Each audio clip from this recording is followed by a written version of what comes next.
Good afternoon and welcome back. I'm Marcus Peter. Officials in Virginia have been denied financial aid. They denied financial aid to 3 chaplain candidates, military chaplain candidates at Liberty University. The reason why is because the plaintiffs hoped to pursue the religious education that's necessary for them to become military chaplains. We're joined by Charlie Russo to talk about this. Charlie holds quite a number of positions at the University of Dayton in Ohio. He specializes in issues involving education and the law with a special focus on religious freedom. He's also an adjunct professor at Notre Dame University of Australia School of Law Sydney campus. Charlie, thank you for joining us. How are you? Well, thanks very much for having me. I appreciate you thinking of me to have me on. I've read your work on Catholic World Report as well, so we have a common output, and I'm always happy to come back. But how can I help you today? Well, I want to invite you to speak about this issue with the military chaplain candidates. For the sake of our listeners, just share with us what's going on with Johnson v. Fleming, and precisely what is the nature of the case. What's happened is Virginia has, as you read, and I'm sure readers have, or listeners haven't read it, Virginia has 2 laws, one called the Virginia Tuition Assistance Grant Program, and the other one called the Virginia National Guard State Tuition Assistance Program. A real mouthful, but the bottom line is these 2 statutes provide aid for people who are entering the National Guard, and particularly because Virginia, like I think every state from what I could find, requires men or women who serve as chaplains to have an advanced degree in theology. Mm-hmm. They sought to rely on these statutes to get some financial aid to pay for the cost of tuition at Liberty University. And interestingly, I had sent this article to a friend in South Africa, and he said, you should have mentioned that it's a religious institution. I didn't, because I think most Americans would be aware of that, particularly your listeners. But anyway, a federal trial court in South Carolina ruled on the basis of a 2003 case, Locke v. Davey, that denied aid, which said that because the aid is going to ultimately religion, that they cannot benefit from that program. However, and this is where my analysis kind of went off, as I'm sure you read, starting in 2017, in a case from Missouri, Trinity Lutheran Church of Columbia, the state of Missouri had a program to enhance safety in school playgrounds. And the church operated a preschool. The playground was open to anybody once the preschool hours are over. And they put in for a grant to purchase chopped up pieces of scrap rubber, the tires that people throw away and don't want. And the state of Missouri rejected them. Well, the Supreme Court ruled that they could not be denied, and then I'll stop after this and let you try to get some questions in. To quote Chief Justice John Roberts, quote, the exclusion of Trinity Lutheran from a public benefit for which it was otherwise qualified solely because it is a church is odious to our Constitution at the same time and cannot stand.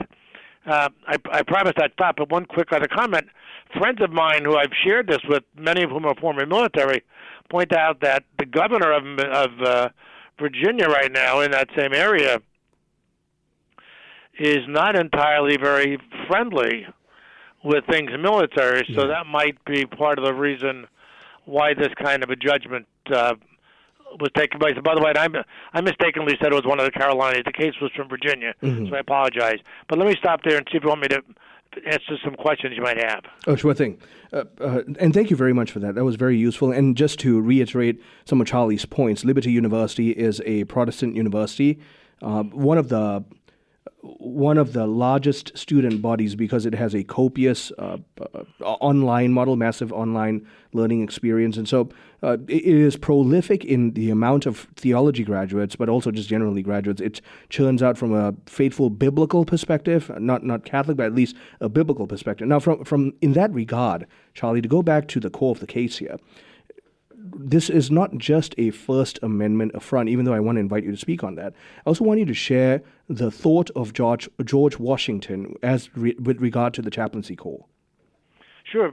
George Washington, one of the first things he did when he achieved the rank of general was to call for the appointments of chaplains to perform what he called, quote, divine services. And in fact, in 1775, before the Declaration of Independence, as we know, was even signed, one of the first things that the Continental Congress did was establish the chaplain corps. Only the Army is older than the chaplain corps. And in 1775, they adopted, as I'm sure you know, their motto, Pro Deo et Patria, which I learned as a Catholic grammar school kid, for God and country. And chaplains have been all over the place. We have the stories in the 1940s, the 4 chaplains who went down with the ship, but as heroes. So chaplains have been there for many, many years, meeting the emotional, religious, and even psychological needs of the people. I have, as I say, I tried to go in JAG when I graduated law school. I was too old, so I couldn't become a military officer. But I have many friends who were former military, and they said chaplains are as essential to their mission as anybody else because they take care of the emotional and spiritual well-being of the men and women they serve. And it again traces its origins, back per your question, all the way back to George Washington. So ever since the United States has existed as an independent nation, even predating it, in fact, the chaplain corps was always recognized as essential to the overall well-being of our military. And again, Virginia, like other states, requires them to have an advanced degree in theology, but will not fund it based on this 20-plus-year-old Supreme Court case that's really been not overruled explicitly, but overruled in practice by 3 later Supreme Court decisions. So you kind of got to wonder what the judge's mentality was in that situation. In Virginia with Spanberger, as their officials demonstrated ongoing hostility towards religion. It's no surprise to us that sometimes legal precedents can be unconstitutional, and this Locke versus Davey is one such example. Share with us, therefore, from a First Amendment perspective, where the lines ought to be drawn. Exactly. Well, interestingly, on August 11th, just less than a week ago, the plaintiffs filed a lawsuit with the Supreme Court asking it to overrule Locke v. Davey.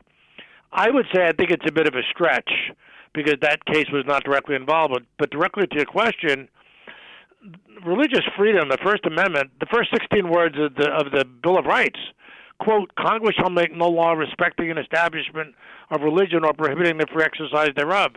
It is that phrase, or those 2 phrases, are often referred to as the first freedom because they were placed in the first position because religion occupied and continues to occupy such a central role in American society and life. However, there are many, many people, as you well know, who are hostile to religion and increasingly fighting tooth and nail every time religion tries to appear in public life.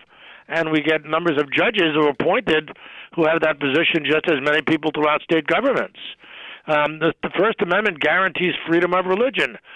And as the Supreme Court said earlier, if a benefit in the form of aid is generally available to everybody, it's odious to the Constitution to deny aid simply because the person requesting that aid is religious. If they had wanted to study something else, it would have been covered.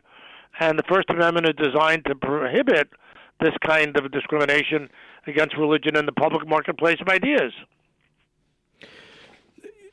Let's also talk about the reality of the conditions that are placed before these candidates. They need 36 semester hours that effectively culminate in a master's degree. And so these are mandates that are established by the military corps for anyone who wants to serve as a chaplain. And yet no assistance will be given, yet the pre-existing scholarships and tuition assistance right now will be offered to any other, in this case, non-religious coursework. Share with us the discrepancy there. I'm sorry, say the last part again. You broke up a little. Oh, yeah, sure. Share with us the discrepancy that we're out of time. Charlie, thank you so much. This time... Be happy to come back anytime if you need somebody.